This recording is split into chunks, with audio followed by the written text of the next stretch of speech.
ముక్కోటి ఏకాదశి నాడు మీరు చూడండి, తిరుపతి పట్టదు, శ్రీశైలం పట్టదు, భద్రాచలం పట్టదు, దేశంలో ఏ గుమ్మమో పట్టదు, మొత్తం అందరూ అక్కడే ఉంటారు.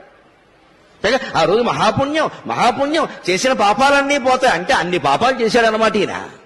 అసలు ముందు వీడు పాపాత్ముడి కింద గమనించాలి. ముక్కోటి ఏకాదశి నాడు పని కట్టుకుని గుళ్ళో గెడుతున్నాడంటే ఇంత పాపాత్ముడు ఇంకొకడు లేడు. పాపం చేయని వాడు వెళ్లాల్సిన పనిలా వాడు ఇంటో వాడు ఉంటాడు ఖచ్చితంగా. నేను ఏ పుణ్యక్షేత్రానికి, ఏ పుణ్యక్షేత్రానికి, ఏ పుణ్యతీర్థానికి, ఏ పుణ్యతిథి నాడు నేను వెళ్ళాను. ఎందుకంటే నేను ఏ పాపము చేయలేదు, పోవలసినవేం లేవు. నాకు అవసరం లేదు వెళ్ళవలసిందే. ఈ పిచ్చి వదులుకోండి దయచేసి.